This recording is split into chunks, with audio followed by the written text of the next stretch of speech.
At the Lucasfilm Publishing panel at San Diego Comic-Con, we got a look at the upcoming Dawn of Rebellion visual guide, heralded as one of the first visual guide reference books to be released in a while. I think The Rise of Skywalker was the last one about 4 years ago, and I've missed those guides dearly. They're always chock full of details about side and background characters, which is what I love to see. So today we're going to talk about one of those characters from one page that was shown at the publishing panel. We're talking about the clone trooper veteran seen in the second episode of the Obi-Wan Kenobi series. His name was Nax, and it's confirmed that he was indeed a member of the 501st Legion, as his armor implies. The text reads that he was a veteran of the battles of Teth, Christophsis, and Umbara, but he was eventually removed from the front lines after sustaining extensive injuries, including taking some shrapnel to his right leg.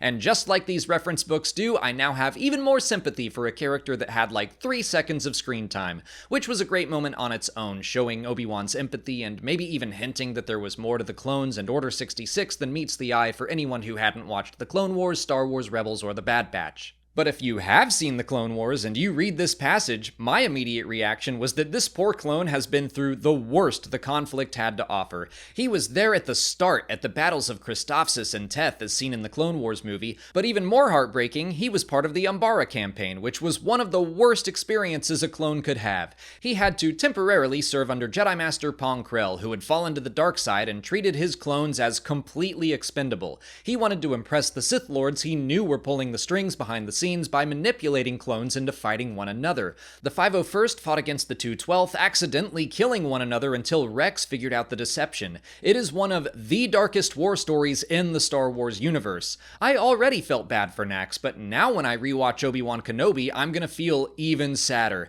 which is why I have always loved the Star Wars reference books. I grew up reading them, and I've missed learning details that aren't necessary to see on screen, but they still enrich the experience for fans who want to dive deeper. I know it can sometimes be seen as a joke that every character on screen has a backstory. It is silly that Willrow Hood has multiple stories dedicated to him, but I think that's what makes Star Wars special, and I'm excited to dive back into the world of Star Wars visual guides when Dawn of Rebellion comes out on November 7th. But that's it for today. If you haven't already, please like this video, subscribe to the channel, follow us on our socials, and consider checking out our Patreon page. As always, thanks for watching, and may the Force be with you.